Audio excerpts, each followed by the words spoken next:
विक्रमादित्य और बेताल की रहस्यमय कथा भाग 2। जंगल के सन्नाटे में चांदनी रात के तले राजा विक्रमादित्य और बेताल पेड़ की शाखाओं के बीच एकत्रित हो गए।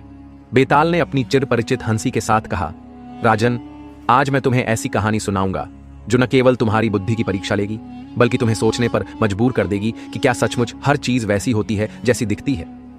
बेताल की कथा शुरू होती है। बहुत समय पहले एक नगर था जिसका नाम कंचनपुर था। वहां का राजा हर्षवर्धन न्यायप्रिय और पराक्रमी था, परंतु राजा का एक अजीब नियम था। जो भी उसके महल के द्वार पर पहला व्यक्ति सूरज उगने से पहले पहुंचता उसे मनचाहा इनाम मिलता। एक दिन नगर में एक गरीब बढ़ई, नाम था मधुसूदन, अपने हालात से तंग आकर इस नियम का लाभ उठाने की सोचने लगा। उसने पूरी रात जागकर एक सुंदर लकड़ी की मूर्ति बनाई और सूरज उगने से पहले राजा के महल के द्वार पर पहुंच गया। राजा ने जब मूर्ति देखी तो बहुत प्रसन्न हुआ और बढ़ई से पूछा, तुम क्या इनाम चाहते हो? मधुसूदन ने कहा, महाराज, मुझे आपकी रानी का हार चाहिए। सभी दरबारियों के चेहरों पर आश्चर्य और गुस्से की लहर दौड़ गई। राजा को यह बात खटक गई, पर उसने अपने नियम के कारण हार देने का आदेश दिया। रानी का हार बढ़ई को सौंप दिया गया। अचानक घटी एक अजीब घटना। बढ़ई के हार लेते ही उस नगर में कई अजीब घटनाएं घटने लगीं। रात को राजा के सपने में एक रहस्यमयी स्त्री आने लगी जो कहती थी, मेरा हक वापस दे दो, नहीं तो यह नगर तबाह हो जाएगा। राजा ने राजपुरोहित से इसका समाधान पूछा। पुरोहित ने कहा, यह हार साधारण नहीं है, यह किसी पुराने श्राप से जुड़ा हुआ प्रतीत होता है। इस श्राप का रहस्य समझने के लिए हमें उस बढ़ई से पूछताछ करनी होगी। राजा ने बढ़ई को बुलाया, परंतु जब राजा ने उसे सवाल किया तो उसने जवाब दिया, महाराज, यह हार मैंने केवल अपनी बीमार बेटी के इलाज के लिए मांगा था। मुझे इसके पीछे कोई श्राप या रहस्य का ज्ञान नहीं है। यह सुनकर राजा और भी उलझन में पड़ गया। उसी रात राजा के सपने में फिर वही स्त्री प्रकट हुई और बोली, राजा हर्षवर्धन, यदि तुम इस श्राप से मुक्ति चाहते हो तो उसे खोजो जिसने इस हार को पहली बार बनाया था। राजा ने निर्णय लिया कि वह इस रहस्य का पता लगाएगा। राजा हर्षवर्धन ने अपने सैनिकों को आदेश दिया कि वे उस हार के मूल निर्माता को खोजें।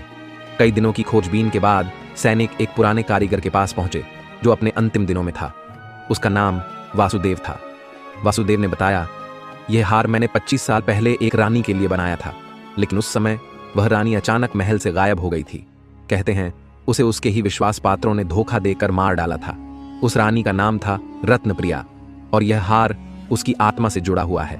राजा हर्षवर्धन ने जब यह बात सुनी तो उसे लगा कि वही स्त्री जो उसके सपने में आती है रानी रत्नप्रिया ही है। राजा ने राजपुरोहित से पूछा, इस आत्मा को शांति कैसे मिलेगी? पुरोहित ने गंभीर स्वर में कहा, महाराज, आत्मा को शांति तभी मिलेगी जब उसका अपमान का बदला पूरा होगा और यह हार सही व्यक्ति तक पहुंचेगा।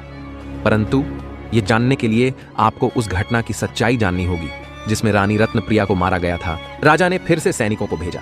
इस बार उन्होंने रानी के पुराने महल में खुदाई करवाई। खुदाई में एक गुप्त कक्ष मिला। उसमें रानी की अधजली डायरी और कुछ गहने थे। डायरी के कुछ पन्ने पढ़ने पर पता चला कि रानी की हत्या उसके ही सेनापति विक्रमसेन और मुख्यमंत्री के षड्यंत्र का परिणाम थी। उस रात राजा हर्षवर्धन के सपने में फिर रानी की आत्मा प्रकट हुई। वह बोली, मुझे न्याय चाहिए, मेरे हत्यारों को दंड दो और मेरे हार को उस स्थान पर वापस रखो जहां मुझे मारा गया था, तभी मेरा श्राप समाप्त होगा। राजा ने अगले दिन सभा बुलवाई और सेनापति विक्रमसेन और मुख्यमंत्री को कटघरे में खड़ा कर दिया, परंतु दोनों ने निर्दोष होने का दावा किया। राजा ने उनके लिए अग्नि परीक्षा का आदेश दिया। राजा हर्षवर्धन ने अग्नि परीक्षा का आयोजन किया। विक्रमसेन और मंत्री को पवित्र अग्नि के समक्ष खड़ा किया गया। पुरोहित ने मंत्रोच्चारण करते हुए कहा, यदि ये दोषी हैं तो अग्नि इन्हें जला देगी, यदि निर्दोष हैं तो अग्नि इनका कोई अहित नहीं करेगी। जब विक्रमसेन ने अग्नि में प्रवेश किया तो वह बिना किसी हानि के बाहर आ गया। यह देख मंत्री ने भी अग्नि में प्रवेश किया और वह भी सुरक्षित रहा। राजा के दरबार में सन्नाटा छा गया। राजा हर्षवर्धन उलझन में था। यदि दोनों निर्दोष थे तो रानी रत्नप्रिया की आत्मा ने इन्हें दोषी क्यों ठहराया, और यदि वे दोषी नहीं थे तो असली अपराधी कौन था? उसी रात राजा के महल में एक रहस्यमय घटना घटी। महल की दीवारों पर खून से लिखे शब्द प्रकट हुए, मेरा हत्यारा तुम्हारे सबसे करीब है। राजा घबरा गया। उसने अपने विश्वास पात्र राजपुरोहित को बुलाकर इसका अर्थ पूछा। पुरोहित ने कहा, महाराज, यह संकेत है कि हत्यारा कोई ऐसा व्यक्ति है जो तुम्हारे अत्यंत निकट है। हमें महल के हर व्यक्ति की जांच करनी होगी। अगले दिन महल के सभी सेवकों, मंत्रियों और सैनिकों को बुलाया गया। हर किसी से रानी रत्नप्रिया की हत्या के बारे में सवाल पूछे गए। तभी एक वृद्ध दासी ने राजा से कहा, महाराज, रानी की हत्या का राज महल के भूमिगत कक्ष में छिपा है। वहां कुछ ऐसा है जो आपको सच्चाई तक ले जाएगा। राजा ने तुरंत भूमिगत कक्ष की जांच का आदेश दिया। वहां उन्हें एक पुराना ताबूत मिला। ताबूत के अंदर एक और गुप्त पत्र छिपा था। उस पत्र में लिखा था, मेरी हत्या के पीछे वह व्यक्ति है जिसे तुम अपने सबसे बड़े मित्र और सबसे बड़े रक्षक मानते हो। यह पढ़कर राजा स्तब्ध रह गया। वह सोचने लगा, क्या यह विक्रमसेन हो सकता है जो मेरा सबसे प्रिय सेनापति है, या कोई और? राजा हर्षवर्धन को ताबूत से मिले पत्र ने विचलित कर दिया था। मेरा हत्यारा तुम्हारे सबसे करीब है। इन शब्दों ने राजा के मन में शक की लहरें पैदा कर दी। वह सोचने लगा कि क्या वास्तव में विक्रमसेन दोषी है या यह महल के किसी और व्यक्ति की करतूत है। राजा ने विक्रमसेन को बुलाकर सीधे सवाल किया, क्या तुमने रानी रत्नप्रिया की हत्या की थी? विक्रमसेन ने क्रोधित होकर कहा, महाराज, मैं आपका सबसे बड़ा भक्त और रक्षक हूं। रानी रत्नप्रिया मेरे लिए देवी समान थी। यह आरोप मेरे चरित्र पर धब्बा है। राजा ने अपने सबसे विश्वसनीय गुप्तचर जयदेव को बुलाया और उसे इस मामले की तह तक जाने का आदेश दिया। जयदेव ने महल के पुराने सेवकों और रानी के समय के कर्मचारियों से गुप्त पूछताछ शुरू की। अंततः जयदेव को एक बूढ़े रसोइये से एक अजीब बात पता चली। रसोइये ने कहा, रानी की हत्या के कुछ दिन पहले मैंने महल के भूमिगत कक्ष में राजा के मुख्य सलाहकार भास्कर को किसी अजनबी से गुप्त रूप से मिलते हुए देखा था। वे दोनों कुछ गुप्त योजना पर चर्चा कर रहे थे। जयदेव ने भास्कर के कक्ष की तलाशी ली और वहां से एक काली किताब पाई। उस किताब में रानी रत्नप्रिया से जुड़ी कई योजनाओं और संकेतों का उल्लेख था। इसमें एक पन्ने पर लिखा था, रत्नप्रिया के बाद अगला कदम राजा हर्षवर्धन होगा। जयदेव यह सब लेकर राजा के पास पहुंचा। राजा ने भास्कर को गिरफ्तार करने का आदेश दिया। भास्कर ने गिरफ्तारी के बाद चिल्लाकर कहा, महाराज, मैं निर्दोष हूं। मैंने वह किताब रानी की हत्या के बाद उसके कमरे से उठाई थी। मैंने खुद उस षड्यंत्र को उजागर करने की कोशिश की, लेकिन मुझे फंसाया जा रहा है। उसी रात राजा के सपने में रानी रत्नप्रिया की आत्मा फिर प्रकट हुई। वह बोली, महाराज, समय आ गया है कि आप सच और झूठ के बीच का अंतर जानें। मेरा हत्यारा तुम्हारे विश्वास और प्रेम का सबसे बड़ा लाभ उठाने वाला व्यक्ति है, लेकिन ध्यान रखना, एक गलत निर्णय तुम्हारे राज्य का पतन कर सकता है। राजा हर्षवर्धन ने भास्कर को बंदी बना लिया था, लेकिन उसके मन में संदेह की गांठें और गहरी होती जा रही थीं। उसने जयदेव को आदेश दिया कि वह भास्कर से सच्चाई उगलवाए। जयदेव ने भास्कर से सख्ती से पूछताछ की। भास्कर ने एक गहरी सांस लेते हुए कहा, महाराज ने मुझे गिरफ्तार करके गलती की है। असली षड्यंत्रकारी महल के अंदर ही छुपा हुआ है। जयदेव ने पूछा, कौन है वह व्यक्ति? भास्कर ने एक नाम लिया, जिसे सुनकर जयदेव भी सन्न रह गया। राजा की सबसे भरोसेमंद रक्षक आर्या, जो राजा हर्षवर्धन की सबसे विश्वासपात्र योद्धा थी, पर शक करना असंभव लग रहा था। लेकिन भास्कर ने दावा किया कि उसने रानी रत्नप्रिया की हत्या के समय आर्या को भूमिगत कक्ष के पास देखा था। जयदेव ने तुरंत राजा को यह बात बताई। राजा को यकीन नहीं हुआ, लेकिन सच्चाई की तलाश में उसने आर्या से सवाल करने का निश्चय किया। जब राजा ने आर्या से पूछा, रानी रत्नप्रिया की हत्या के समय तुम कहां थीं?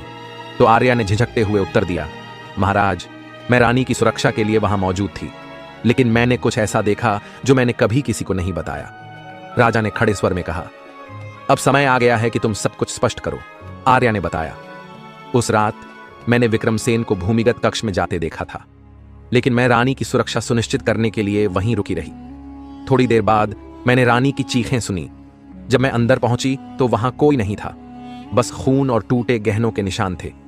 राजा ने विक्रमसेन को फिर से बुलवाया और उससे पूछताछ की। विक्रमसेन ने स्वीकार किया कि वह उस रात भूमिगत कक्ष में गया था, लेकिन उसने रानी को नहीं मारा। उसने कहा, मैं वहां केवल राजा के आदेश पर गया था। मुझे बताया गया था कि रानी पर कोई संकट मंडरा रहा है। अब राजा उलझन में पड़ गया। क्या विक्रमसेन सच बोल रहा था या यह उसकी सफाई थी? उसी रात राजा को एक और सपना आया। रानी रत्नप्रिया की आत्मा ने कहा, महाराज, तुम सच्चाई के करीब हो, लेकिन याद रखो, जिस पर तुम सबसे कम शक करते हो वही असली दोषी है। मेरी आत्मा को शांति तभी मिलेगी जब असली अपराधी पकड़ा जाएगा।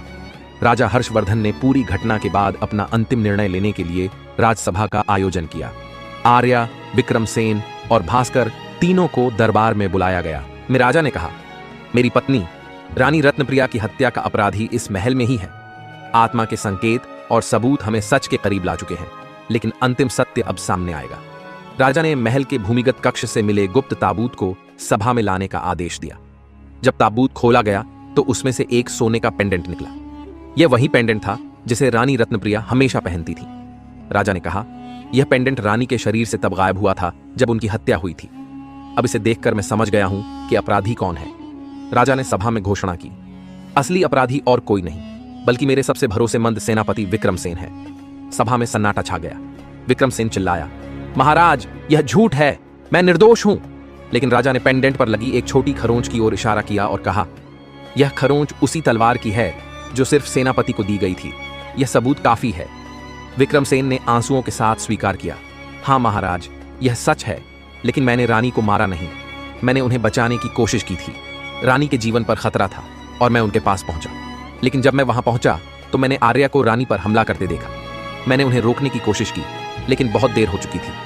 आर्या, जो शांत खड़ी थी, ने ठंडी हंसी के साथ कहा, हां, मैंने ही रानी को मारा, लेकिन यह केवल मेरा निर्णय नहीं था। भास्कर भी इस षड्यंत्र में मेरे साथ था। हम दोनों जानते थे कि रानी की उपस्थिति राजा को कमजोर बना रही है और एक कमजोर राजा का राज्य लंबे समय तक नहीं टिक सकता। कहानी खत्म करते हुए बेताल ने पूछा, तो राजन बताओ, राजा हर्षवर्धन के सामने अब क्या विकल्प है? क्या उसे आर्या और भास्कर को मौत की सजा देनी चाहिए या उन्हें क्षमा करके अपने राज्य के लिए इस्तेमाल करना चाहिए? और यदि उसने गलत निर्णय लिया तो क्या राज्य को कभी शांति मिलेगी? विक्रमादित्य ने गंभीर स्वर में कहा, एक सच्चा राजा वह है जो न्याय और विवेक से काम ले। राजा हर्षवर्धन को भावनाओं में बहने के बजाय अपने राज्य और प्रजा के हित को प्राथमिकता देनी चाहिए। बेताल ने ठहाका लगाया और कहा, राजन, तुम्हारा उत्तर बुद्धिमत्ता भरा है, लेकिन कहानी अभी खत्म नहीं हुई। अगले भाग में देखेंगे कि राजा का निर्णय उसके राज्य का भविष्य तय करता है या नहीं। तैयार रहो, क्योंकि अगला भाग तुम्हारी आखिरी परीक्षा होगी। और बेताल एक बार फिर हवा में गायब हो गया, विक्रमादित्य को एक और रहस्य के साथ छोड़कर। अगर आपको हमारी यह वीडियो पसंद आया तो एक लाइक करके चैनल को सब्सक्राइब जरूर कर, क्योंकि कहानी अभी बाकी है।